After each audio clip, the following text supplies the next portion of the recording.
This is Somewhere in the Skies with Ryan Sprague.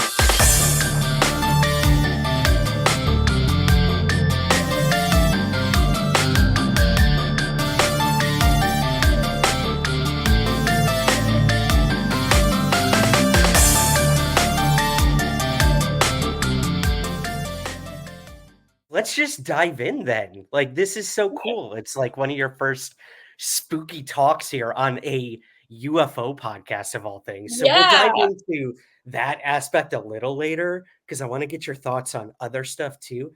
But Cool. guys, I should mention I am here with Alex LeMay from Living for the Dead, a wonderful show that came and went. We will get to that, Alex, because I think we got to get a little campaign going. But Yeah. thank you. Thank you for joining me on Somewhere in the Spooky Skies, I'm calling it this month. Thank you for letting me be on this podcast. I mean, I love your work, so I appreciate it. Oh, thank you. Thank you. Well, look, I'm sort of I would say, the amateur when it comes to the paranormal and ghost hunting. So I'm looking at this interview more as a learning process for me, to Cool. be completely honest. So this is cool. This is October. Every October, I like to do at least 1, 2, 10, 30 episodes where I interview ghost hunters. I shouldn't call them hunters. I let's start there. I think that's an interesting way to Yeah. start. Ghost hunting. For me, that kind of conjures a bad image of like some guy in camo in the woods, like trying to shoot an entity or something. But Yes. And I think we should remove ourselves from that because, okay, I mean, when I was a kid, I used to hunt bugs, but I didn't kill them, you know?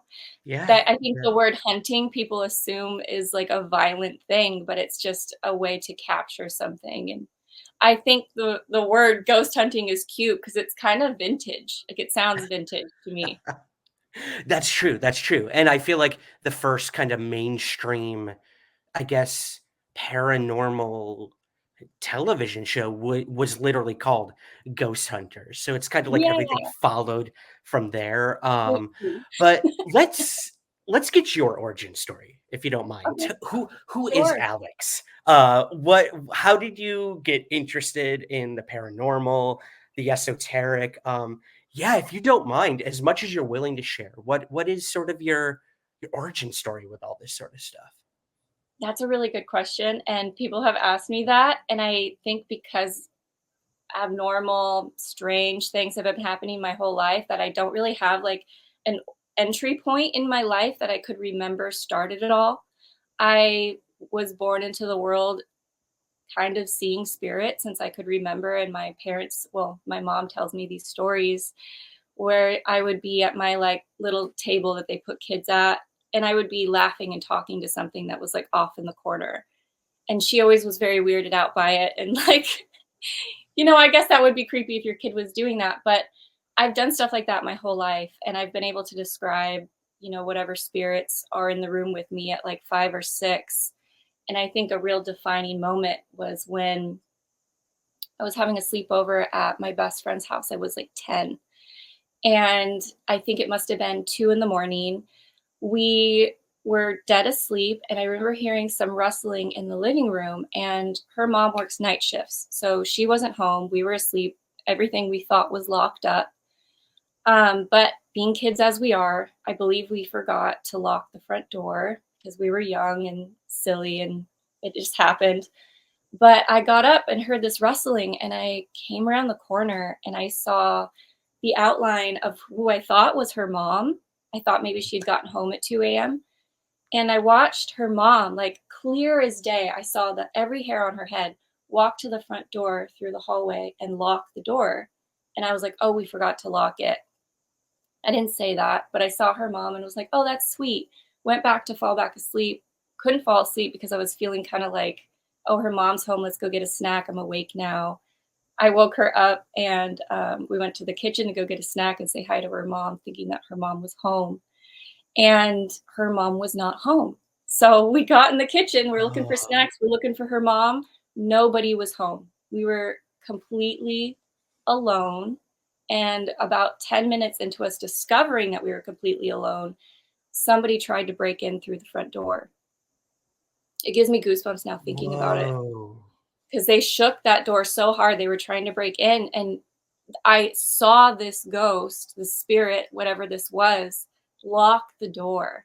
And it like Okay. stayed with me, because it wasn't just something visual that happened. I didn't just see an apparition. I saw it physically and heard it lock the door. It gives me goosebumps even on my cheeks every time I think about it, because of how, I mean, I've never experienced anything quite like that since. It was really amazing.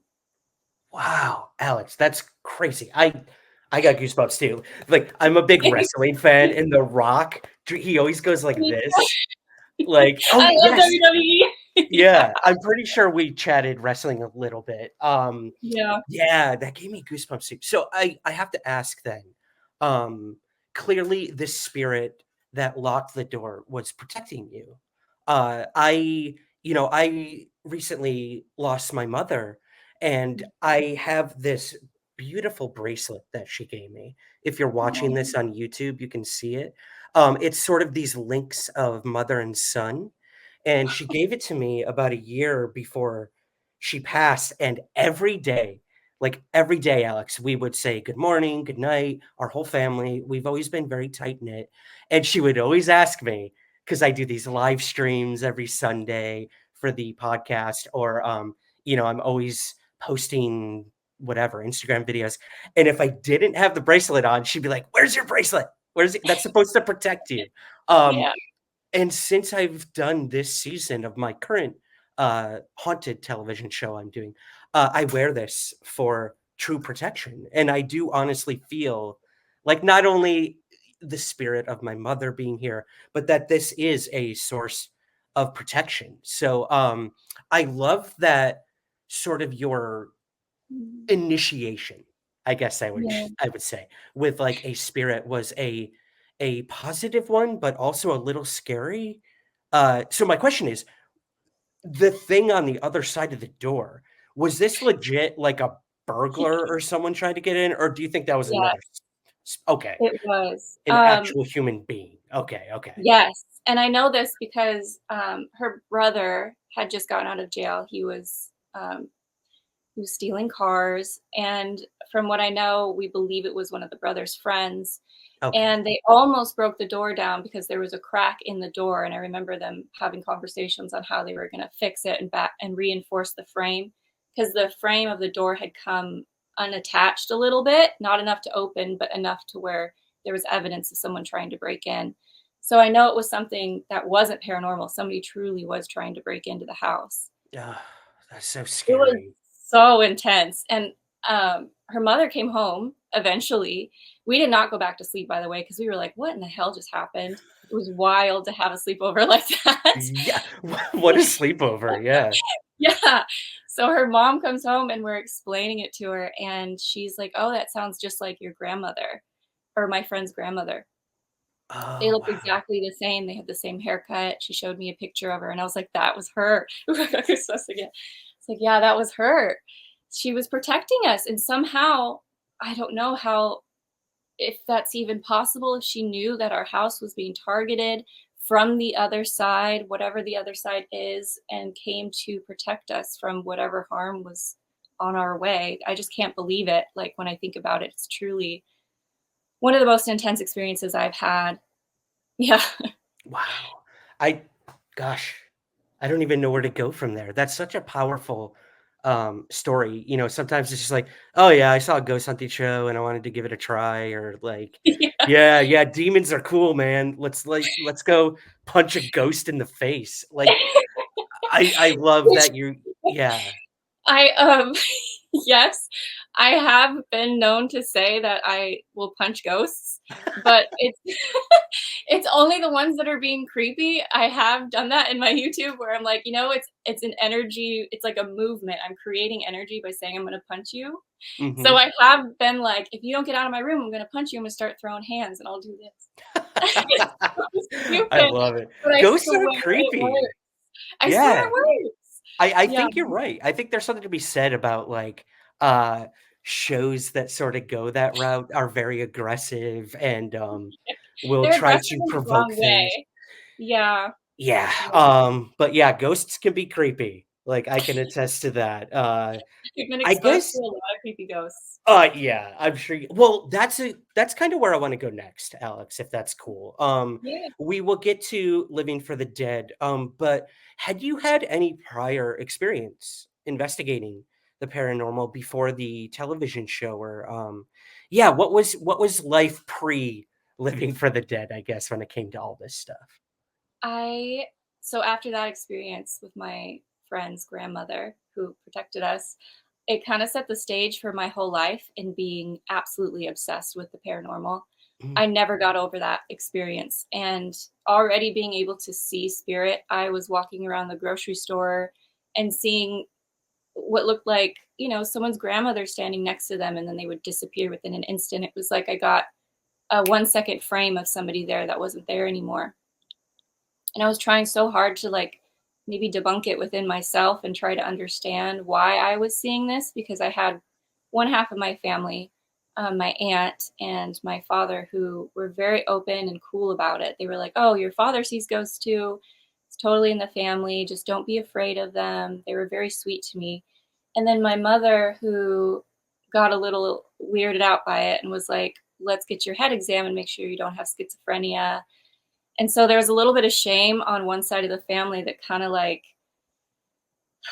I wouldn't say I carry with me now, but it definitely set the stage for me being more into like trying to capture concrete evidence and second guessing everything that's happening or that I'm seeing with my own senses, hmm, which I think is in my favor now because I'm very skeptical of what yeah, I'm experiencing. yeah. And I think that makes me a good investigator. So this has just kind of been my whole life. I had sleepovers with friends coming over and we would light candles and we would have little seances, and my house that I grew up in was haunted, so it was very easy to initiate contact in some way, and my friends were like, "Wow," you know? And then it kind of snowballed into I think I must have been oh shoot, I think I was like 30. It must have been Okay. 30. It was like around 2018, I entered into this little video thing that Zach Baggins had about his new museum, the haunted museum he has now. Right. He he had a contest at the beginning where people would submit videos, and he was going to lock these three winners into the museum by themselves and just let them experience it and video it as a Halloween special for Oh, Ghost wow. Adventures. So I entered my video, and in my video, you can see like this weird anomaly in the side, and I wasn't meaning for that to happen, but I think because that happened, it made my video stand out, and then I actually wasn't chosen, somebody else was chosen, and when they got on the plane broke, and then they called me. Oh god. Yeah. So like the one other person that took my place ended up not getting on the plane, so they called me, and it was like a 12-hour Whoa. heads up. "We want you to fly down to Vegas, and we're gonna lock you in and strap you with cameras." So that was my first experience with the more malevolent side of paranormal because I had not been exposed to that. It was mostly just ancestors that I had been surrounded by or Right. history and like echoes of that history still living in the walls. The situation with Zach's museum, though, that was like a whole nother monster that I had not been prepared for, even though I am a practicing witch and have been my whole life. So I think that's what launched my career when it comes to entertainment, anyways, because I think I handled it really well considering how scary everything was. Nothing really scares me. I don't get very spooked by things. So I was chatting with this malevolent entity on the episode. You can see it's the Annabelle's Curse episode. He brought Annabelle in and touched her, and that whole controversy that came with that. It was like Mm-mm. a few hours after that I came in and they strapped a camera to me, locked the door, turned all the lights out, and just like pushed me in. And I had a blast. Like, I didn't think I'd have so much fun. But I sat in Kevorkian's van, and that was all positive. Absolutely loved that experience. When I got to the parlor where they had the Odd Fellows, oh, I got goosebumps. there's so many weird connections in my life with the Oddfellows, and I don't really understand why yet, but I was in the Oddfellow room most of the time, and I was having a conversation with an entity in there, and suddenly it all changed. And over the Ovilus, we got run, and we got all these other words as the mood started changing, and this like dark figure mass came into the room and like was slithering on the floor, and I could visibly see it, which I don't think I've experienced since. That like slither. Ooh, it gives me goosebumps thinking about it again. I couldn't talk about it for a year because so many crazy things happened after that. But we captured it on camera. You can see it moving frame by frame in the full spectrum camera. And I handled it really well. I was brave about it. Like nothing can scare me is how I really feel. I feel like I have a good spiritual backing with my ancestors and my protectors. So I was like, oh, this is fine. But I went home because this is my first experience with malevolent entities anyways. I went home and the next day, the tree broke in my backyard, came through the roof. Oh my God. That's weird, right? 4 days later, the trash man, we had an alley. The trash man backed up into our block fence and destroyed the block fence, like took it down. Another crazy thing. Yeah. 2 days later, the neighbor across the way in the alley, he has this, oh, I feel so bad for him. He had this beautiful like 1969 Chevy Corvette that he was selling. And he went to reverse it, and the gas pedal stuck to the floor, went flying through his fence, my somewhat broken already fence, and ended up in my tree, like totaled. So all these crazy things were happening, and I was like, oh, I need to do some banishing. Like I need to do some stuff here. And that experience, I think, set me up for really understanding how dangerous the paranormal world can be, especially with people who like to provoke and who like to invite those more negative energies. Yeah. But I think that helped set me up because I was invited back to House Calls, where I did an episode in Florida with Ghost Adventures team.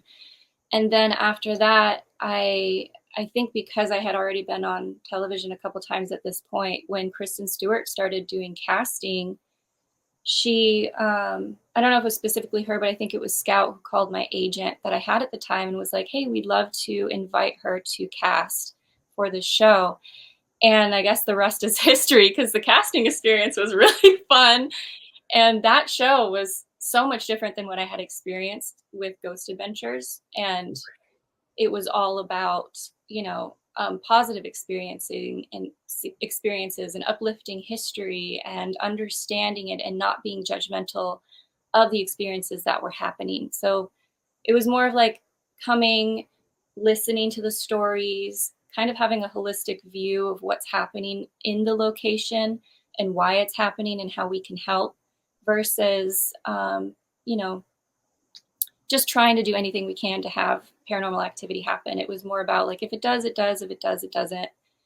And it was more about people-based, like the people that were being affected by the hauntings themselves. And the evidence we got was really quite amazing. Yeah. And I think there's something to say about that when you walk into a place without any expectations other than to just listen and experience, because I think there are a lot of maybe like whatever reality outside of our own consciousness, like whatever it is that's happening there, I think wants to be interacted with in a way where we're just listening and being observing of it versus trying to explain it away or trying to put it into a box, more so just experiencing it and letting it be what it is.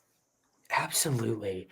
So, I mean, my UFO work, Alex, is primarily focused on witnesses and observers of UFO phenomena and how it affects them, how the aftermath, I guess, of an experience and how that ultimately changes a person, whether it's their beliefs, emotionally, mentally, physically. I mean, I've interviewed hundreds of UFO witnesses at this point, and there are small and distinct patterns I have found with observers of these type of phenomena, who some of them have something like unlocked within themselves, whether it's they pick up an instrument for the first time and they just start learning an instrument, or I remember one guy who was like one of these tech savvy, like startup dudes who, was all about the money and the Mhm. numbers and the stats. And after he had this really dramatic, like almost orb like thing happen to him on several occasions, he started drawing and like painting. And this was something he'd never done before. And he felt like it was because of that experience that he now had this new passion. So I guess what I'm trying to say is like, do you think these phenomena, or if we are communicating or having some sort of communion with something on the other side, uh, what is that message? Why should we listen? What are they trying to tell us? I'm kind of fast forwarding to like Yeah. the bigger picture No, of I all of love this. that. I But I yeah, what do you think? personally think about that a lot. I do. I think that I was maybe born into a situation where I was already very creative and was already very connected to death. Like, not to be too, like, creepy or anything, but, like, I overdosed when I was 3, and I had quite a few, brushes with death that made me very obsessed with the idea of death, Oh wow. like, compounded with the ghost experiences I was having. It made me, almost very obsessed with it, and I thought about what that unlocked within me and who I would be if I didn't have those experiences. And I've met a lot of people like you have too, where people have kind of changed their perspective on life because of these experiences.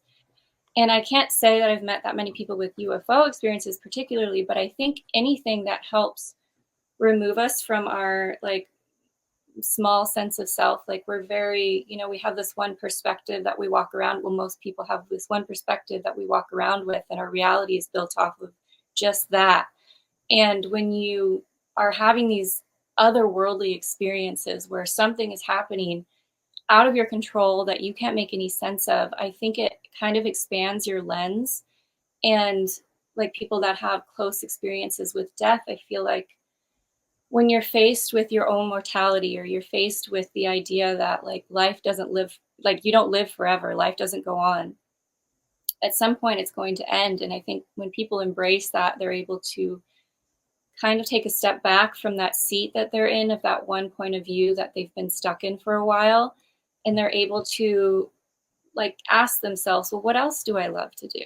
Like, what else am I capable of doing with my time that I would be sad I wasn't able to explore if I continued living my life the way I currently was? Like creativity, being able to draw afterwards. I think there are like different areas of our brains that light up when we have experiences that take us out of our own perspectives. Right. Like it's really important to have different lenses brought into our worldview so that we can expand on ourselves and what we're capable of doing and what makes us happy. Yeah, I also absolutely. think there might be something to people being abducted and coming back different. I'm kind Okay. of I I don't believe or not believe in anything, but I've seen and heard a lot of experiences about people being abducted or having alien experiences where they come back with almost like more parts of their brain are working. And I think that's Mhm. also that's like really cool. And if it does happen, that's even cooler. Right. Yeah. Like, I'm with you though. I think when I first got involved with the whole UFO thing, I was uh, a very hardcore believer because uh, I had seen a UFO. I really no longer had that luxury of disbelief, as many people say, and I think as time went on, like you start to you know hone in on what your quote unquote beliefs are. But I think now in like 2024, after having done this for God decades at this point, that's awesome. Also a little depressing in terms of age. But I don't believe in anything anymore either. I think I've actually told people this recently. Like I just go where the evidence leads you, go where the facts lead you, and also, like, I wasn't there when you had that experience when you were a kid. I wasn't there when someone claimed to have been abducted by aliens. Like, who am I to debunk or to try to find a, I guess, conventional explanation for something that happen to them. If that happens, like, cool, Yeah. awesome, like, case solved, I guess, if we're really trying to go like a Sherlock Holmes route. But for me, I feel like you said just listening is enough for a lot of people. Hmm. It can be enough for closure, I think, and I think that's what you guys did really good on the TV show, which we'll dive into a little bit here, is helping people. Again, the people who are having the experiences feel lost, feel like not in control of what's going on in a situation. Whereas someone like you, or I guess me, I'm slowly learning how to control a paranormal situation. Um, let's dive into it. Living for the Dead. You mentioned the casting, and that was a fun experience. Would you mind maybe giving us the Cliff Notes version, I guess, of how casting went, how you guys Sure. found everybody, and what was the show? Because it was truly unique. It set itself apart from a lot of these ghost shows out there. So yeah, It a lot of did. questions thrown at you, but yeah. Yeah, and people ask me that stuff a lot. Living for the Dead was a really cool thing that CJ Romero and Kristen Stewart got together and created with Scout, who is the same makers that brought you Queer Eye. It's kind of like Queer Eye with ghosts, a lot of people have said, Wow. where our goal isn't to go in and, provoke anything. It's just really to go in and actually, I should back up a little bit because the casting process was for a show that was just supposed to be funny and lighthearted and ghost hunting with queer people, and it'll be fun. And I don't think anyone expected it to turn out the way that it actually did turn out with so much Mm, heart. Because if you watch the show from first episode to the last, you'll see in the first and second episodes, it's kind of set up differently. The first one's very it's at the Clown Motel and it's very casual. And we're like, there's a ghost here and we're kind of investigating, but we're not really talking to the people who own the place or talking about the history as a whole as much as we do with the other locations. That first episode, I think, unlocked something within us as soon as we all got together. We were realizing, like, oh, we have much deeper perspectives on some of these locations that a lot of people have brought in prior. And the producers saw that and they were like, let's really dive into that. Let's, start unboxing some of these very real experiences that these people are having and talk to them about it, because a lot of these experiences were tied to the paranormal happenings in the locations themselves. mm, Because we get to say, like the last episode, Lemp Mansion, um, there was a lot of history and trauma in that location and a lot of stories that paralleled the people who currently owned it. And they were trying to figure out how those connections were. We were trying to figure out how those connections were affecting them today, because a lot of things that happen that are paranormal do tend to frighten people, especially if you don't understand it. If it's happening, there's like books falling off the wall. Like a lot of that can be scary if you don't know what's happening. And so, us coming in and investigating, I think we were able to say, oh, it's actually the family here and they're getting your attention because they want to say this or they want to say that. And he wants to be able to coexist with you in a way that is harmonious for everybody. And we're able to get to that at the end of the episode where everybody feels comfortable. And there's real magic happening when you're able to go from being afraid and the unknown does scare people. It scares me too. Going from being like an unknown thing to something that is more calm and understood and it has a name, like being able to name it is also very powerful. They're able to sit down and be like, oh, they know that it's the owners of the house and say, hey, good morning, I know that's you, let's have a chill day today. Like there's no need to be doing all of this. Or take a second and listen and see if there is anything that they need. It changes the vibe entirely to where you can coexist with whatever it is that's living in the house with you. It could be residual, it could be intelligent, who knows, but you respect it either way, regardless of knowing what it actually is. And I think that was the power of Living for the Dead, is being able to kind of like remove fear from the situation and remove the unknown so that people felt like they were in control again. And they felt like, they were able to get their lives back on track, because if you're going through a lot, I think if you're coexisting in a space where there's spirits, you going through a lot can kind of feed it negatively. And if you kind of get into this mindset where it is negative and you yourself are going through something negative, it kind of like spins out and echoes a lot to where it'll kind of mess with your point of view, where you're seeing it as something negative and it isn't actually negative. But it's nice to have someone like a third party come in and be like, look, it's okay. Let me help you understand this better. Let's put it on the table and understand it so that we can have a different lens and we can see this as something positive and use it as something positive and not negative. And I think the show just naturally became that because of us, of who we are and our natural inclination to be more like that than to investigate the other ways. And I'm not saying that the other ways are bad. Like, people are looking for evidence in whatever way that they get that. That's fine. I have no judgment towards other people and how they do what they do. But I personally believe that I am going to be respecting every energy, if it's real or not. And I think that was the magic with Living for the Dead. Sorry, I kind of rambled on about the show, but we can get to casting, because casting's really fun. Yeah. It was the Cliff Notes version. I got the call and was like, cool, okay. And then it was like months later, I did a little video that they asked me for, where it was just like who I am, how I got to ghost hunting. And they only wanted like 60 seconds, something to put down.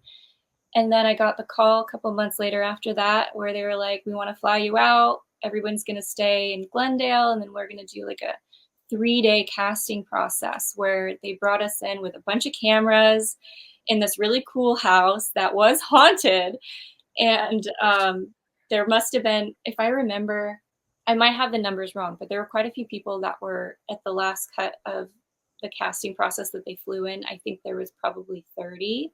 So we were all staying in the same hotel, having a blast. And like, the people who do Queer Eye Scout, all incredible human beings. They're so much fun to be around. So the energy was high and it was fun. And it was like, if we get it or not, at least we're having this experience. And then it got really intense, where we were all at this house and they would call 5 of us up, 4 to 5 group at a time. And they would have all the cameras rolling and they would be asking us questions about how we feel about paranormal things. We would be doing different exercises. We did like a 2 truths and a lie. I think that's what it's called, where you say 2 truths and a lie, and then you have to guess which one's the lie. We did silly things like that. And I think it was just to see who meshes best and who they could see being on the show. I messed that one up and ended up lying to everybody. Like, oh no! If you want to hear that story, I'll tell you. But like, please. It's short, but I haven't told anybody this. And Kristen Stewart, if you're watching, I'm so sorry that I lied to you. But like, I hope she's watching. That'd be awesome. Like, if this gets clipped, I never know. Yeah, true. But during the 2 truths and a lie, I guess maybe my little dyslexic brain just didn't understand. I thought it was 2 lies and a truth. So when I walked up there, I told lies. I told 2 lies and a truth, and then I couldn't back up with the other lie. I had to be like, oh my God, I'm living this forever, because the other things I said were so intense. So my first lie was that I was related to Obama, because it was last minute and I didn't know what to say. And I was like, that one's going to be a lie. And I love Obama. So like, of course I'm going to say I'm related to Obama.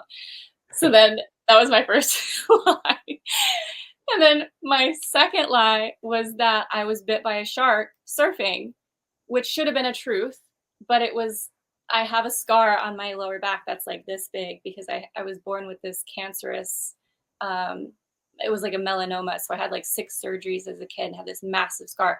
So I could play it off as being a truth. And for some reason, my brain just lied and told everyone I was bit by a shark.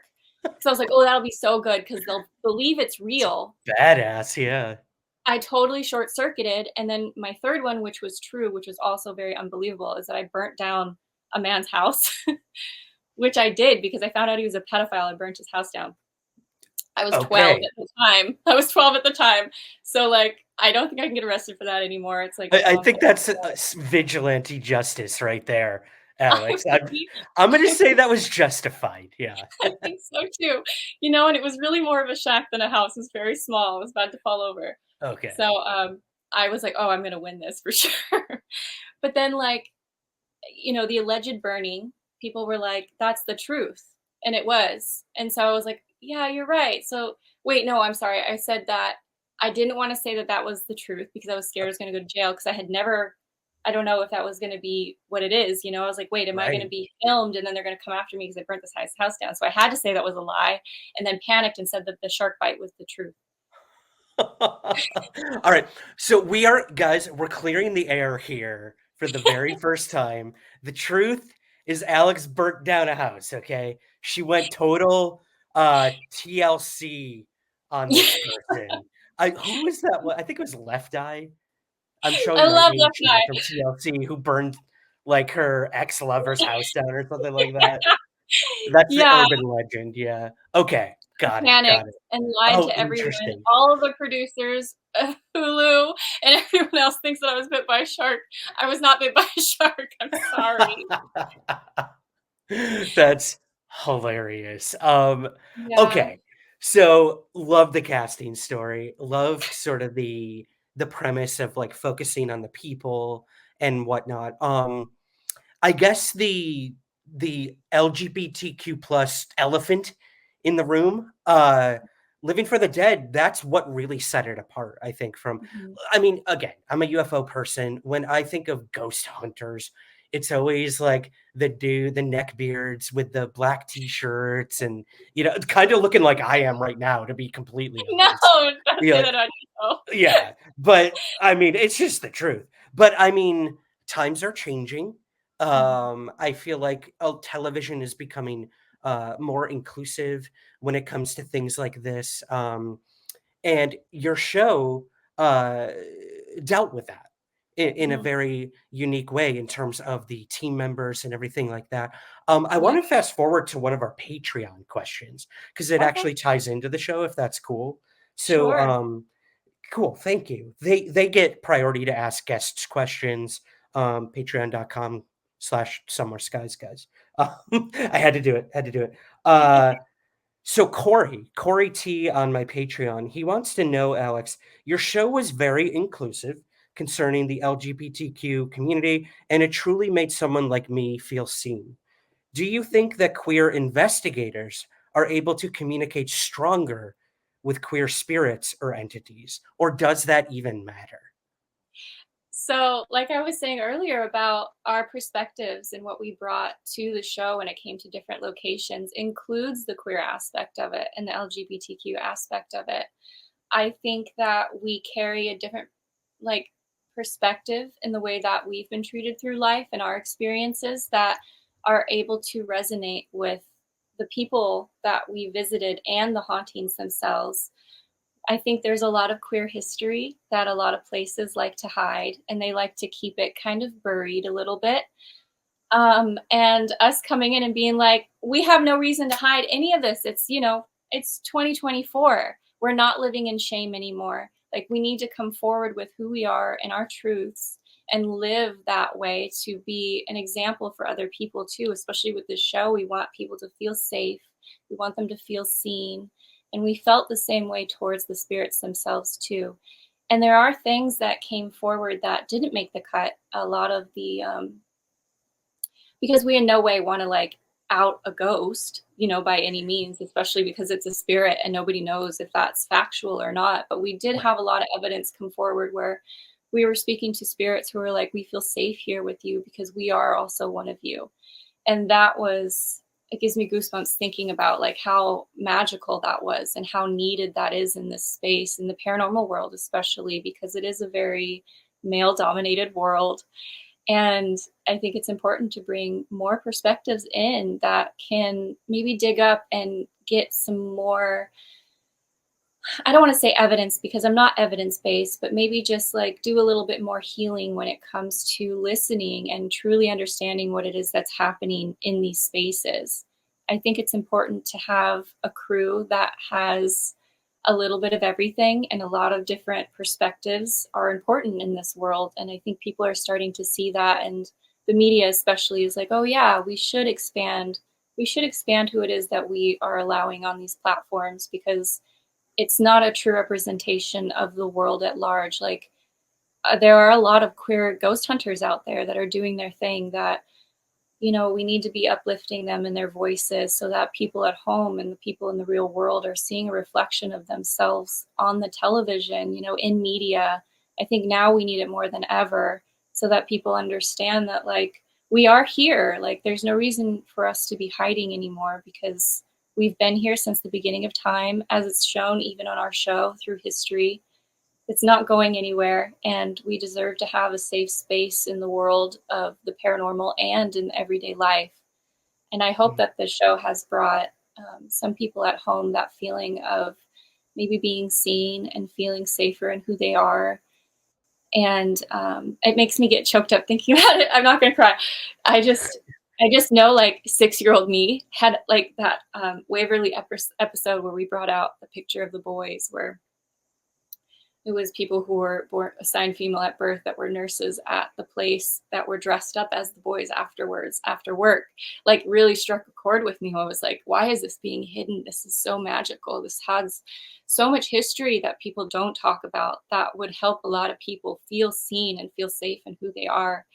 And I hope that they bring the show back because I feel like it is a very important piece of media that doesn't. I wish they would bring it back. I don't want it to be lost, you know. I hope they bring it back because there are a lot of people that resonate with that. And I think that voice is needed more now than ever. For sure. I know when I first I'm 3 seasons in now with our show, and I have become more of a part of the paranormal community. I'm getting new, like, friend requests every day of, like, people that normally would never follow my work because they see that I'm now, not only, involved and curious, but I am, appreciating the work that people like yourself do and continue to do.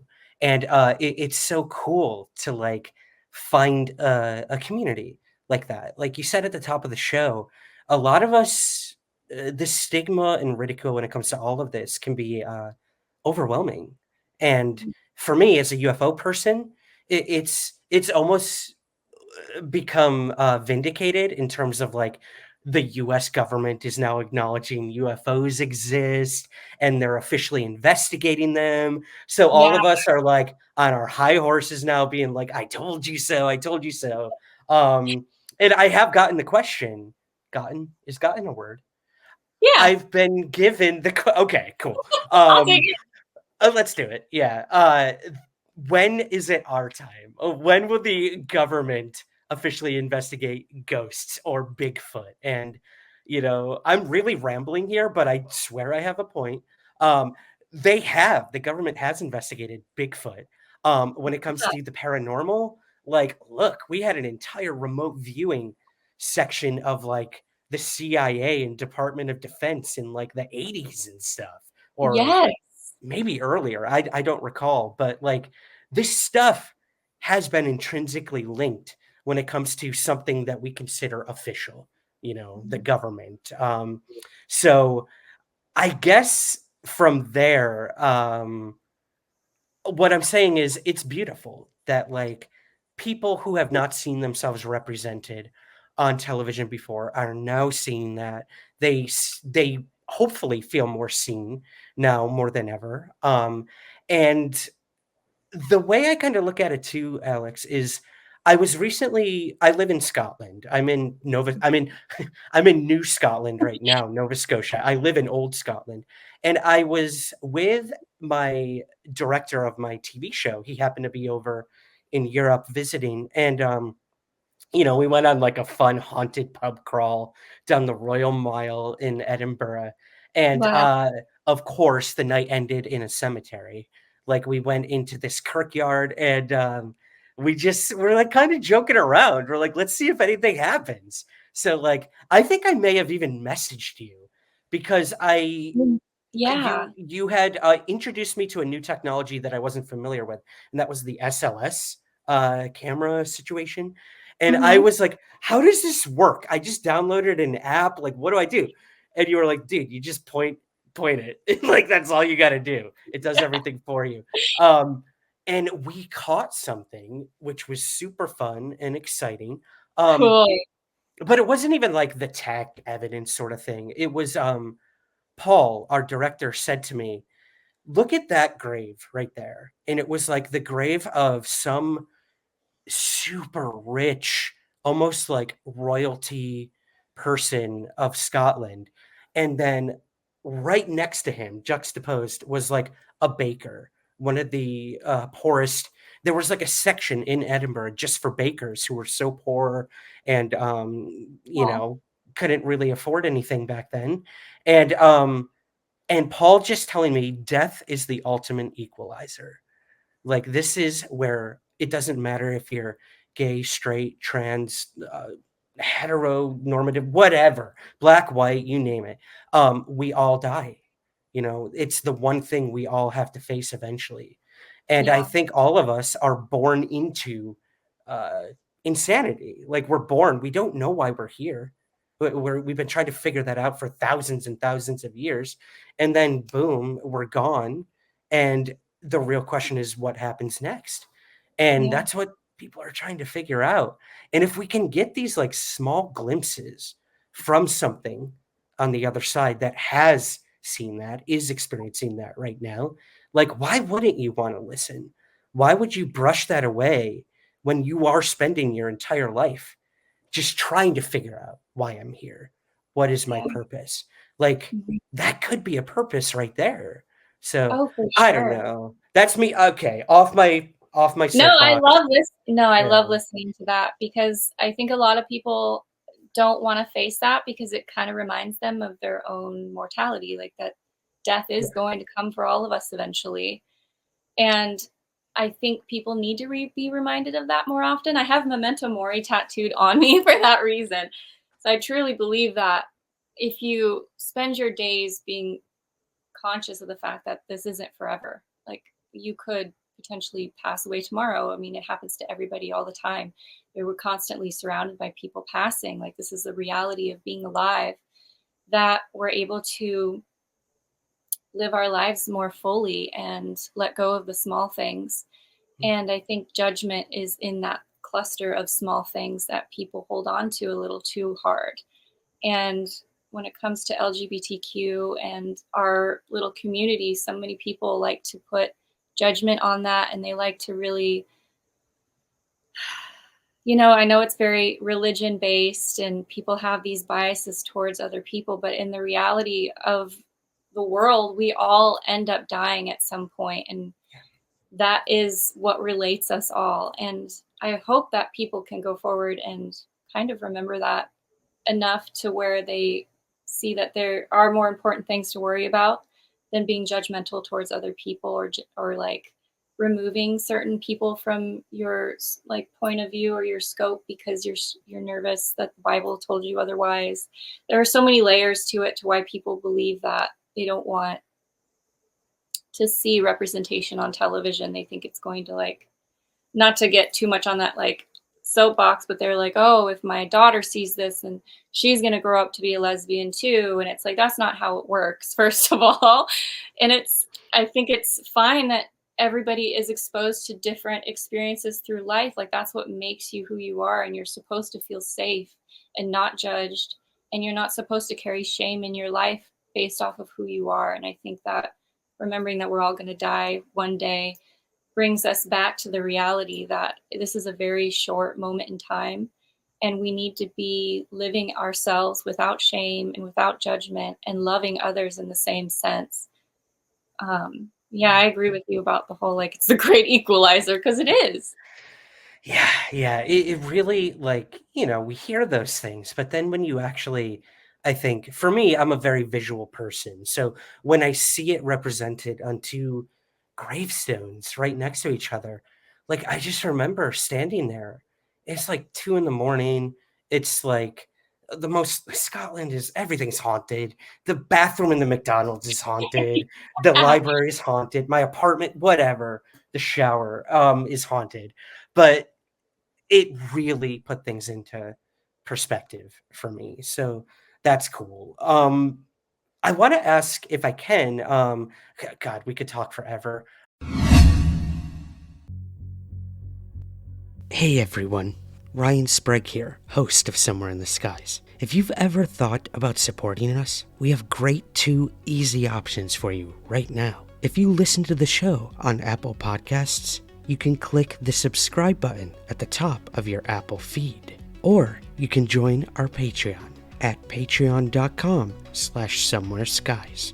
Both of these options give you the same benefits. Early access to the main show, bonus episodes and content, and priority to ask our guests your listener questions. So, to help support Somewhere in the Skies, click that subscribe button on Apple or visit patreon.com/somewhereskies. Thank you so much for your support and keep looking up.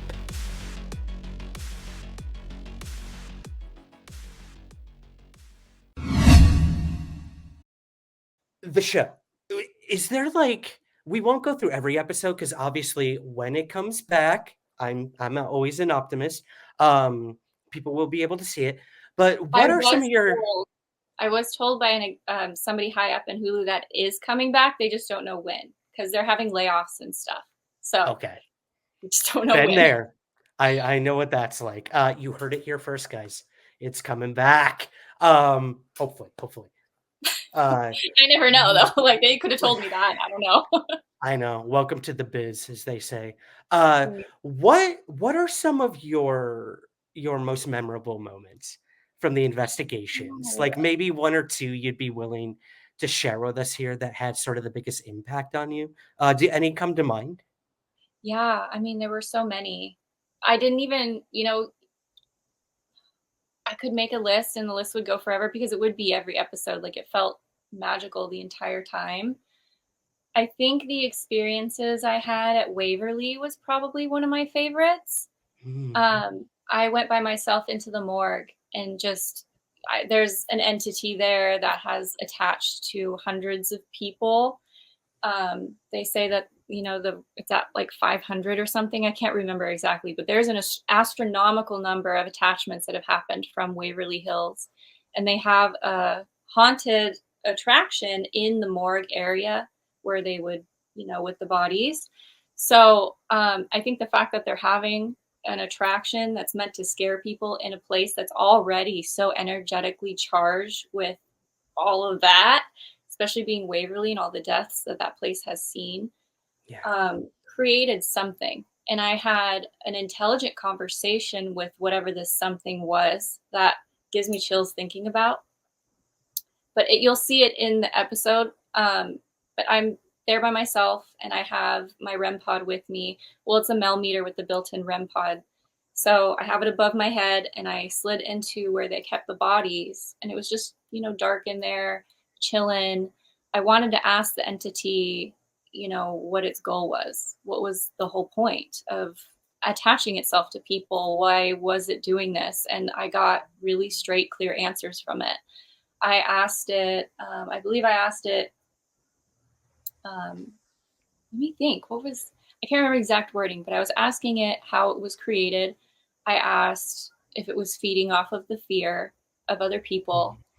And what I basically got was that the reason it was attaching to people is because it was feeding off of the fear that these people were carrying with them.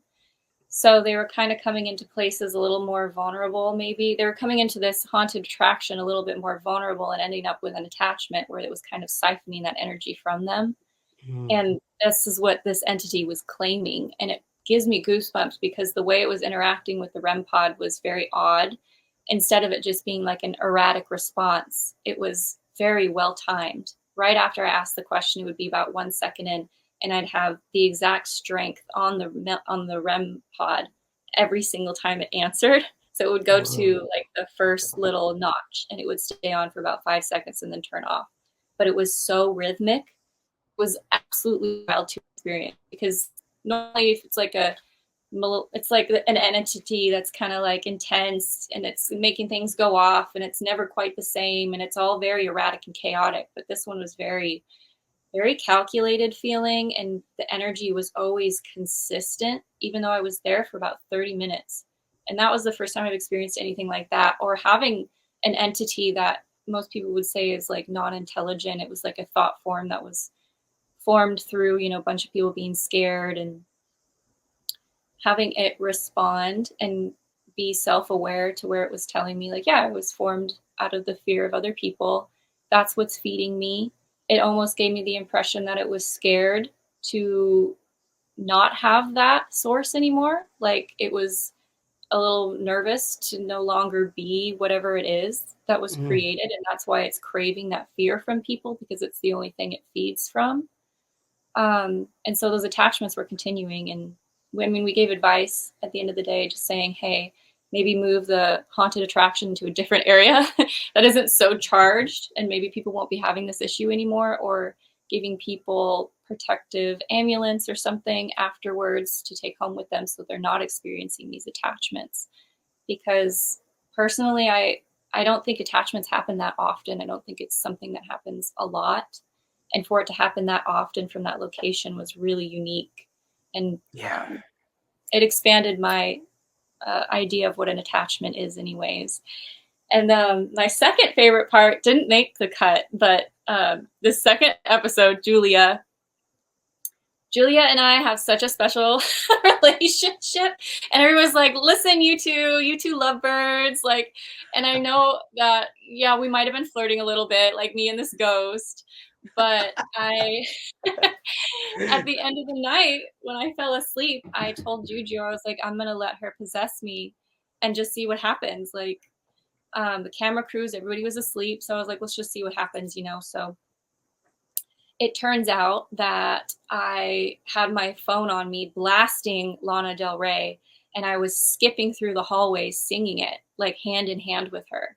And I don't really have much of a memory of this other than Rod telling me the next day. She's like, I thought you had lost your marbles. You were literally skipping up and down the hallways singing Lana Del Rey with the ghost. And I was like, I barely remember that. Wow. That is, I love that. Yeah. I had some light possession. It was fun. I wish it made the cut. Yeah. Light possession. That has to be a first in terms of like a first date with a ghost, I would say. Right? Oh man. Yeah, how do you explain that to HR? Like, I was totally like really buddy with the ghost. There might have been something there. I'm not too sure, light but possession. light possession happened. So you don't remember any of that happening at all? I have a memory of, I don't remember playing Lana Del Rey specifically because I had a playlist from the 20s that was approved for TV that I could play. Gotcha. I don't remember that. I didn't remember it until Roz told me, and then I remember the skipping part, but I don't remember for how long it happened. I have no memory of holding hands with a ghost. Like she said, it was so loud that she like opened her door and saw me skipping down the hallway the other direction. Like, and it was only on the floor that Julia has been seen. So I was staying in Julia's room that night, and I guess I went back to bed in her room and like woke up the next day to find out that I had done all that. Wow, that is so interesting. Well, you recently came out with a video on your YouTube channel where you investigated, I believe it was a hotel. Am I correct? In Yeah. sort of your hometown. Okay. Is that something you're willing to share with us? What happened there? I watched the episode and I told you, like, oh man, like it gave me the feels, and any good investigation should give you the feels, not just like, oh, my hair's standing up, but like it should resonate. It should stay with you. And I've had so many of those on my investigation. Some no, like there's some that are just truly duds. Like for every one good ghost investigation, there's like 10 that nothing ever happens. And that's clearly not the stuff that makes it on TV or on like our whatever content providers. But it seemed not like to interrupt you, but I think please. that you're a very good investigator because you're not faking anything. It's true. There's stuff that never happens. Sometimes you go on investigation, nothing happens, and it just doesn't make it. The people don't see it. But that is the reality, is like sometimes things just don't happen. Yeah, Exactly. It makes you a great investigator. I just wanted to say that. Oh, well, that goes for anyone, and It truly like last night, I'm still riding a high because we got home at like 5 a.m. We had an incredible night of activity, and like we were so pumped. Like I probably could have kept going for another 3, 4 hours if I really wanted to. Yeah. But the night before that, nothing. Like nothing. And that's just the reality of these situations. It's the energy you bring into it, like you mentioned earlier. And it really is about the lens in which you view what is happening, like your perspective on all of that. So yeah, I guess getting back to that investigation in your hometown, you're doing these cool investigations over on your YouTube channel, which we will link to in the show notes, guys, so you can check all that out.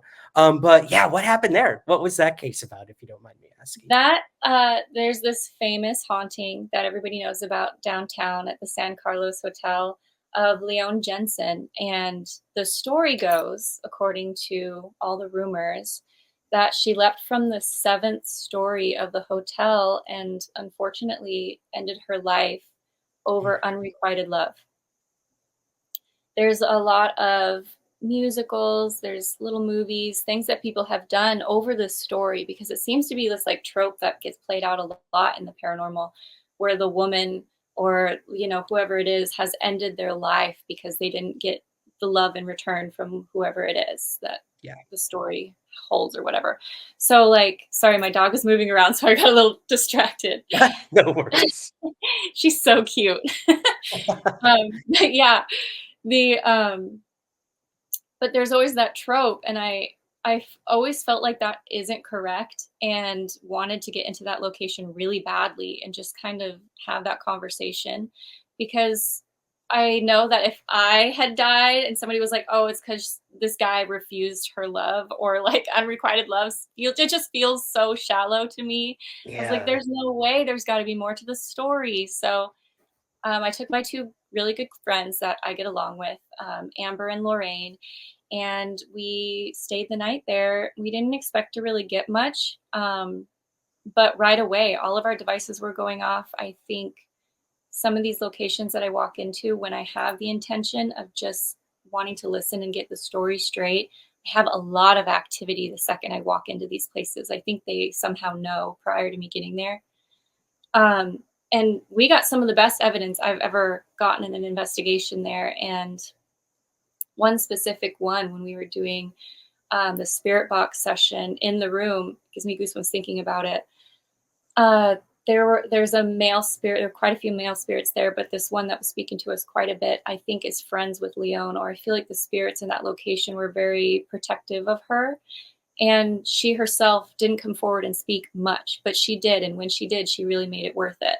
So we were asking, can you tell us what happened here? And we got a very clear response over the spirit box saying, she is falling. And we were like, who's falling? And then it responded, Leon, in the same voice. And it gives me goosebumps because I'm like, oh my gosh, like getting something that intelligent of a response and pertaining to the exact story that we heard. We didn't do any historical digging prior because I didn't want to go in with any any biases or anything into what I was receiving. Except for my friend Amber, who did a little bit, and I told her not to tell me, like, don't tell me anything unless it comes up to verify. So, because she's really good at doing the digging stuff. So we got that first thing on the spirit box, which gave me chills. And then we started asking questions about how Leon died, because yes, I know that she had jumped to her death, which is very unfortunate, but I wanted to dig more into what is it that caused her to do that. And we were given a very explicit answer that had to do with abuse, like not to trigger anybody, but the spirits there were pointing to that being part of the cause as to why she leapt from the 7th story. And as the investigation went on, we got more and more evidence towards that, kind of changing the story a little bit behind this relationship of this unrequited love that people always talked about. So as it went on, as soon as we found that out about Leon over the spirit box, we cut it out, but all of us were like crying. We cut it out of the scene because it was really intense. all of us started getting goosebumps and like we started tearing up. It was a lot to hear from a spirit, especially when just knowing that that had happened to anybody is really heartbreaking. And over the spirit box, in her own voice, she said, "Oh, beloved, it's okay." And it makes me want to cry again because it was one of those really incredible moments where it's like, oh my God, like she needed someone to come in and listen to her and get her story straight. Because I mean, how many, it was over 100 years ago that she took her life. And for that long, people have been saying and tying her to this man who abused her, that caused her, or may have been one of the reasons that caused her to jump off this building. And I can't imagine dying and being stuck to my abuser in that sense, and Yeah. having plays showing my story and people talking about it and not having the truth be told. So getting that out of that experience and being able to tell people, be like, no, this is actually what happened. As soon as we started digging into the history of it, we found that there were rumors of bruises on her body with the connection of this bellboy that she was said to have had unrequited love with. So the story started expanding into something much greater than just, she was refused. It was much bigger than that. It was her also being very sick because she was a dancer and she loved to dance and perform. She was no longer able to do that because of this illness. And there was a whole nother layer to this bellhop abusing her. And it brought her to a very unfortunate fate where it breaks my heart. Even the end of her letter that she left behind, it says, signed, a lonesome and ill stranger.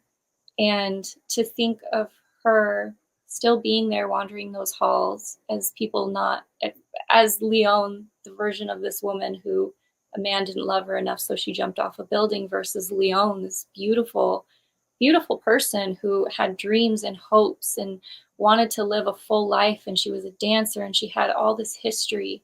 There was so much more to her than just that.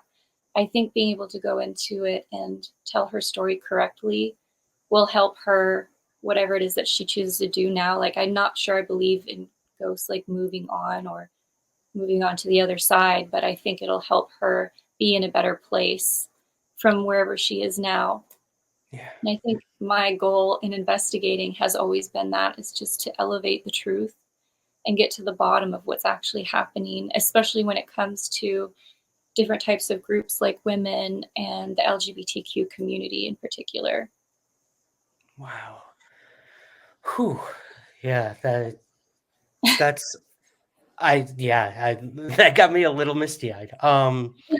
It really was so moving. It was one of those things, like every time I Yeah. edited it, I was crying. I was like, oh, Leon. Yeah. And I'm gonna go back again with some flowers and stay and have That's another so little nice. hangout with her. Well, and you gave her, like you said, the work is never done on human beings, as I'm sure it isn't as spiritually either. Like, you are evolving and growing and learning, even probably in the afterlife. I would make a very big assumption there, but Yeah. it sounds like you gave her agency and sort of like you said, rewrote her story in the way that she hoped it would be remembered. Like, she was clearly a very troubled individual who, like many in life, unfortunately found no way of really coping or dealing with her situations. So Yeah. to give her that space to like tell you what really happened, and that had to just I can imagine give her the confidence to like go to the next step of whatever is next for her. uh Yeah. i I'm hoping she's dancing again, Me too. Me too. right? That's kind of what I'm like envisioning. But yeah, who knows? That's beautiful, Alex. It really is. Thank you. Well, I know, like, I hope you do more like that. Thank you. It's those are the types of investigations and stories that I love doing, and we've had a few of those in our time on our show where we believe directly connected with an individual who we may have heard a story about, but clearly it wasn't the whole story. So Yeah. that's cool. That is so And there's cool. so many of those in the paranormal. I feel like Yeah. there's these stereotypes that these spirits or these stories always fall into. Mhm. So I think it's good work for us to go in and be like, we gotta get the story straight, give them Yep. back their agency, make sure that Yep. people know what actually happened here because it's so much bigger than that. Exactly. All of this is bigger than any of us, So I love that. I feel like too, what you do, what I do in the UFO world, it makes us more human than ever. Like these Mhm. experiences put you so much into your shoes again Yeah, and they're make you so see the grounding. oh God, yeah. Like there's nothing more immediate and human than like fear and love, I feel, in many Yeah. ways. And like these experiences do that for so many people. And I think, we have so many distractions in the world, such as like, let's be honest, what we're doing right now. Probably people watching us on YouTube or like scrolling through Instagram, Twitter, TikTok, whatever, that we forget about like what's going on in front of us. And I feel like in investigating the paranormal, supernatural, um, I've found a part of myself again that may have detached a while ago in terms of Mhm. the other things I do in my life. So that's what I take from it. What do you take from what you do? Like, how does this help you as a person? Again, big sweeping question, but yeah, Yeah. why do you do this? I think, I grew up as a really lonely kid and not having that sense of connection or the real sense of connection. I believe that our phones kind of have this false sense of connection that isn't as deep as, like, going out and just being around people. I think investigating, speaking to spirit, and the connections it's made throughout, like, the places these people live, the people who are involved in the hauntings, and the people that I investigate with has brought me a sense of connection outside of my phone. Like, it's a community that I've now belonged to that I feel very happy to belong to.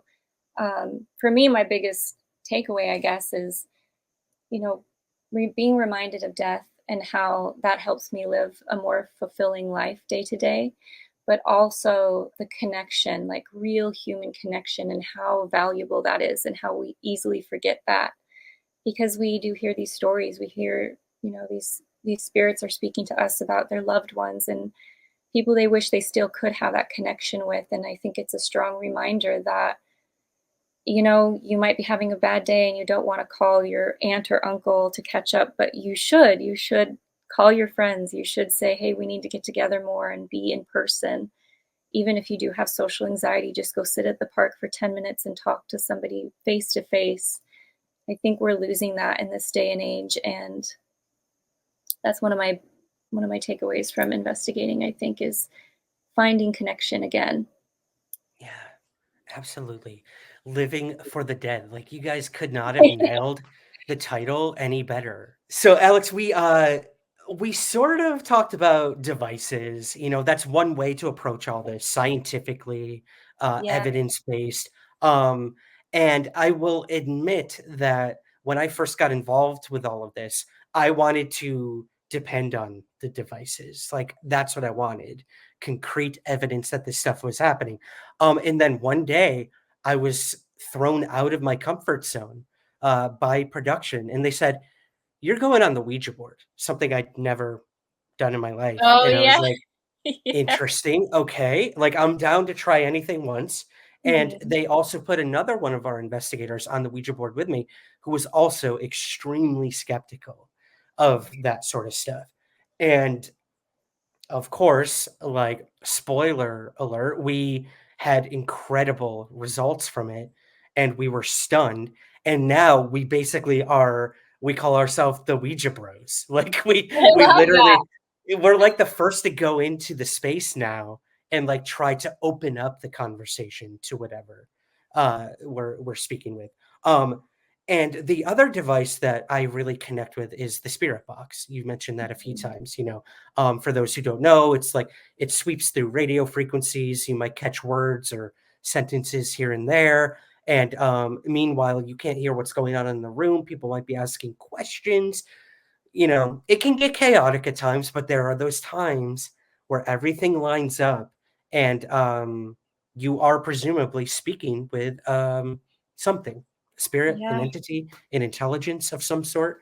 There was one time we thought we were talking to an alien, which was cool for me. you might But be. yeah, that's a story for another time. But Well, those the are, guy, one yeah, of yeah. the first inventors of the spirit box was speaking to aliens. I heard that. That's Yeah, crazy. Like Frank that's why something. he He has the created it. recordings too. Yeah, he has all the recordings on his old website. You can listen to it where he's speaking to I can't remember which alien person it was, but he has it all listed there. It's pretty cool. What do you think of those two Okay. devices? Yeah, Of the the Ouija board spirit and the wheel spirit and the box. Ouija board, I do like Ouija boards. I don't use them that often. I have made a few personally. I've made a couple spirit boards that illuminate upon touch, so they're capacitive touch. It's kind of like my goal is to take it into a haunted location and maybe have the spirit interact with it without my own hands so that it'll Mm, illuminate in the areas that it's answering me. So, like, yes, no, that kind of a thing. I think they're super cool. I feel like maybe I'm a little impatient with something, so it's hard for me to just like sit and wait for that to happen. I love the spirit box for that reason yeah. because I feel like it's like a streamlined way to sit down and just get answers and like you're sitting down and having a real-time conversation, which is super cool. But I love the history of Ouija and I love the symbology and where it's been and how Hollywood tried to demonize it and it looks cool. I think using it is super important and good for some people who connect in different ways than I do. I Mhm. think that spirit boards in particular are a way for us to maybe connect personally and through us, like maybe channel like a higher truth, like we're going through and connecting ourselves through our own bodies, which I think is really cool. Um, but I don't really bring one on my investigations. I like it. I think it's cool, but I really love the spirit box. It's like my go-to. Yeah. Same. Yeah, I feel like so I'm from New York. I lived in New York City for like gosh, 12 years, I think. So like I Wow. have that like mentality of like go go go go go. I don't have time. Like tell me, Yeah, are you a spirit? What do you want me to tell the people? Like let's which is do so this. bad. Like we're I supposed to know. be patient, I know. which But is I good. feel It's teaching me to be patient, you know? that is just what I was gonna say. Like, I feel like the Ouija board has made me a more patient person because Yeah. look, it takes a lot of time. Like, again, we'll be on the Ouija board for an hour, like 2 hours sometimes. And then, of Yeah. course, when it gets on TV, it looks like we had this incredible conversation in like 2 minutes. Like, Yeah. again, that's television. But like, it's truly look, if you want to talk to something on the other side, earn it. Like, Mhm. this isn't like you're calling your friend or texting and being like, "Why aren't you texting me back?" Like, immediately. Like, you're literally talking to someone somewhere else in another plane. Yeah. It's a So spiritual iPhone in a way. yes, Texting a ghost. exactly. Exactly. So, like, I feel like when I do the spirit box, it's like New York me, and then when I do the other one, it's the other part of me coming out, like learning to be patient again. And Yeah. look, I do a show with all Canadians. They're the most polite people, nicest in the Oh, world, patient, kind, and I think that has helped me a lot good. to be a better person. So, yeah, so you're all for the spirit box. That's like your number one device if you had to use a device. Yeah, I do. I Yeah. love devices. I feel like I need to be documenting in more than one way. Like, I Yep. believe my senses, but I need to have it, like, I need to see it light up. I need to see this also going off for me to really believe that's what's happening to me is happening. Mhm. Yeah, because I Yeah, question everything, you know? as you should, yeah, and it's when the things start lining up, I think, when you can truly feel like, "Yes, I am definitely communicating," like, there's no Yeah. debate there, really. Yeah. Um, Like, I want there to be no question about it. yeah, Right. Yeah. The ambiguity can be nice and like alluring and mysterious, but at the same time, like you want answers. You definitely want answers. As I think whatever's communicated on the other side wants you to give those answers too. Yeah. Like if we're just going to sit here and vaguely talk back and forth, that's cool. But like, why? Why are we doing this? You know, so Mhm. I would have to agree. Okay, here's a good question. Our second Patreon question. We are Okay. in the Halloween spirit right now. Like that's why I'm doing spooky skies. Halloween. Is this for you? Jacqueline wants to know on Patreon.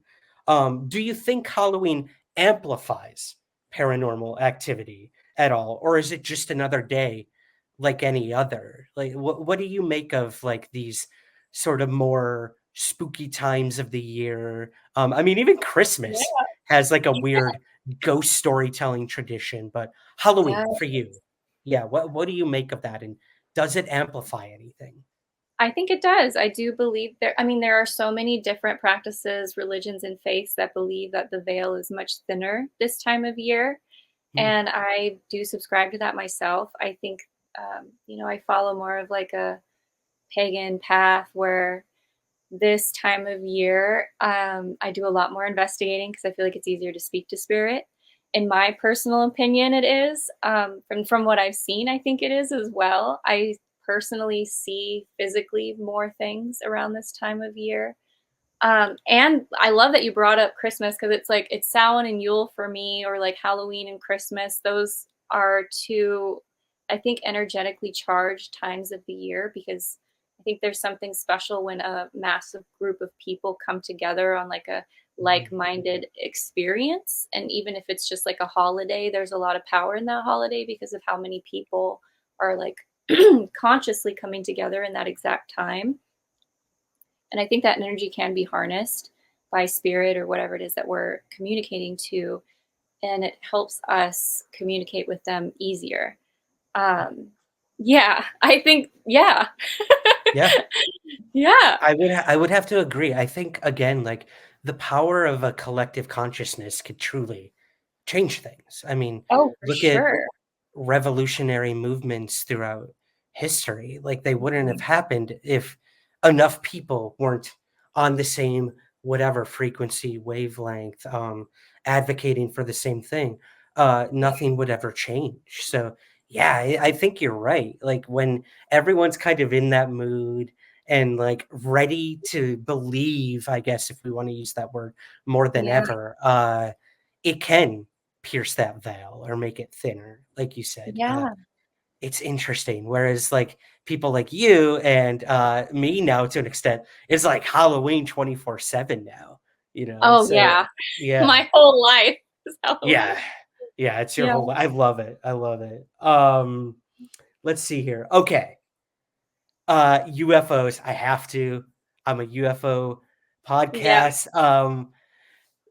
I guess two-pronged question. What are your thoughts on UFOs? Have you ever had any sort of experience with a UFO or something like that? And the second part of that is, do you think these things can be connected?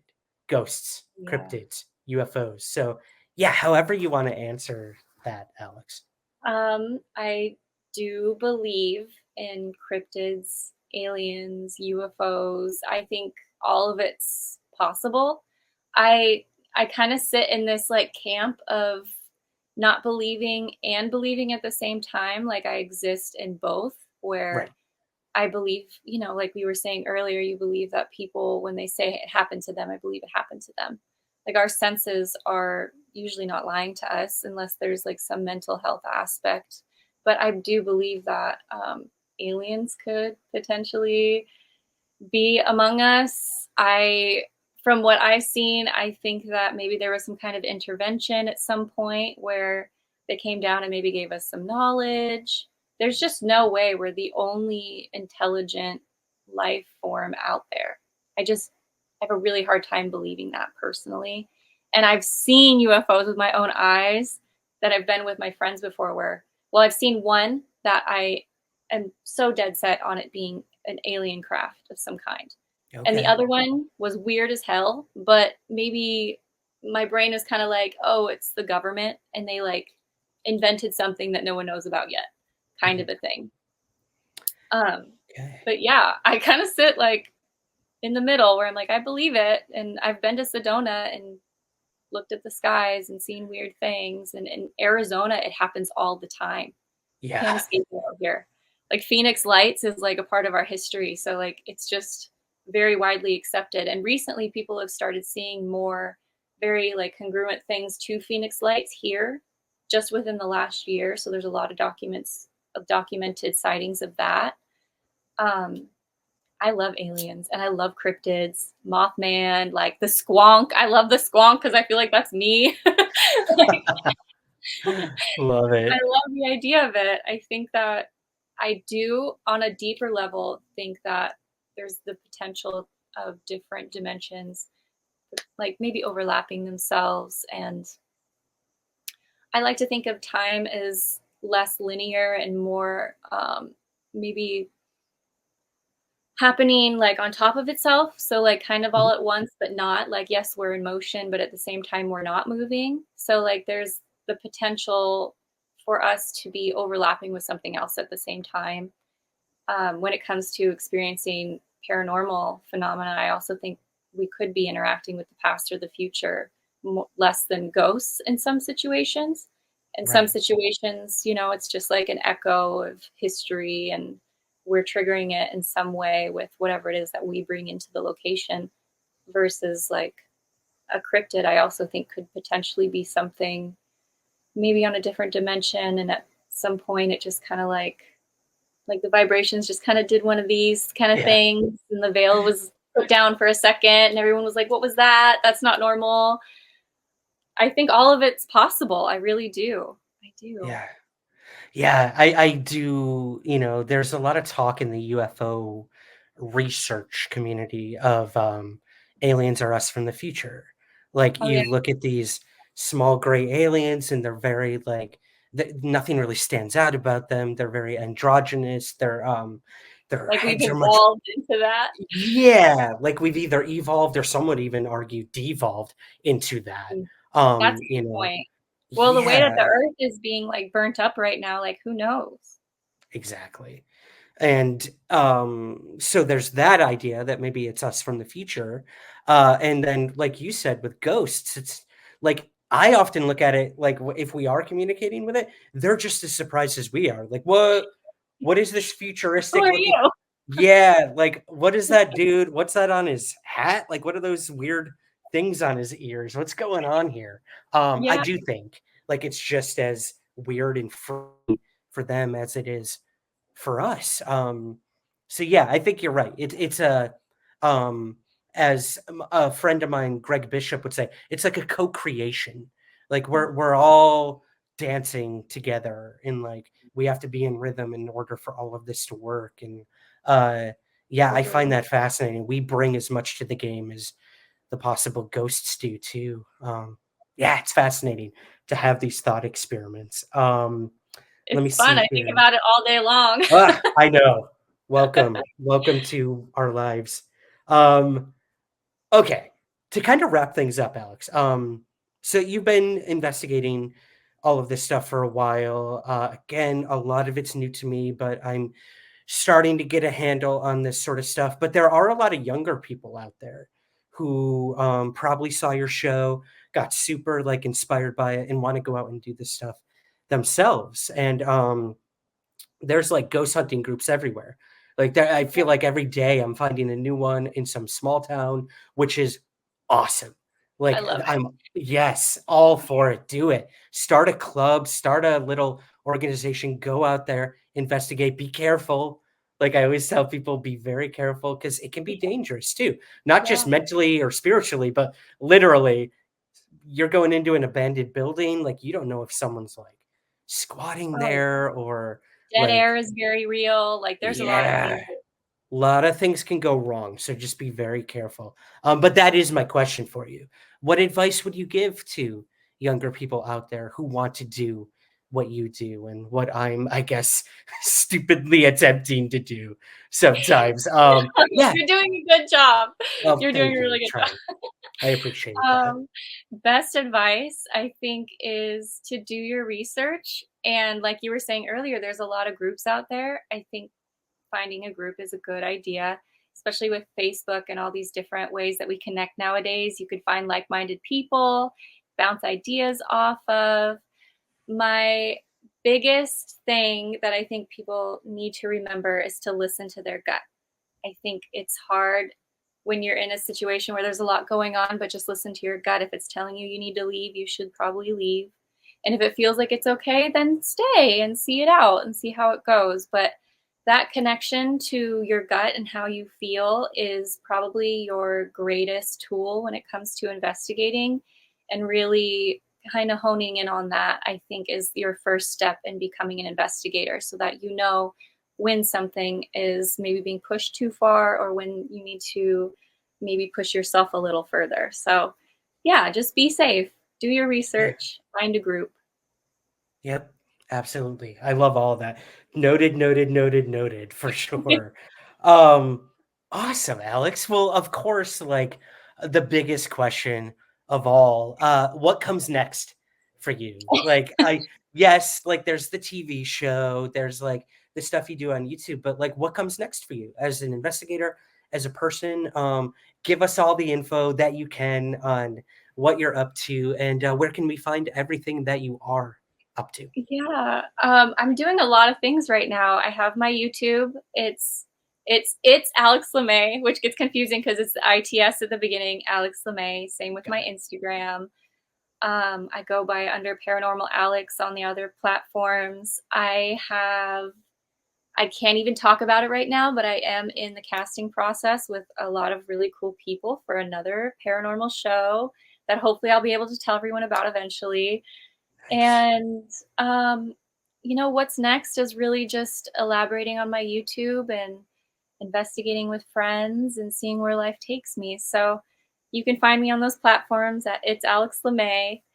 And thanks for having me on this. I'm just really excited. I finally said yes to a podcast because I've been too nervous. So I really appreciate you having me here.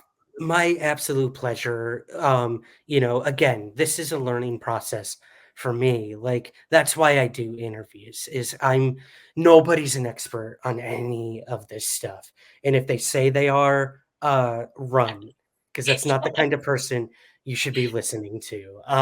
So no. We will have links to all of your stuff in the show notes, guys. So be sure to subscribe, all that good stuff. Go follow, support Alex's work. Of course. And yeah, I think that'll do it. We could talk for hours and hours. But I literally have to go to a paranormal investigation. I can't believe I'm saying that. So And cool. I'm so glad. Yeah. Well, I can't wait to see what you do next, Alex. And I'm so happy that we connected. And a lot of your stories really resonated with me and inspired me. So I will take that with me onto my investigations and hopefully commune with something powerful. And like you said, the most important thing I think any of us can do when dealing with this stuff is to just listen to it, to each other, to everyone. The world would be a better place, and whatever comes next is going to be better because of that. So you said it best. Listen, guys. Listen. So again, Alex, I want to thank you so much for coming on Somewhere in the Spooky Skies today. Thank you so much for everything. I really appreciate it, Ryan.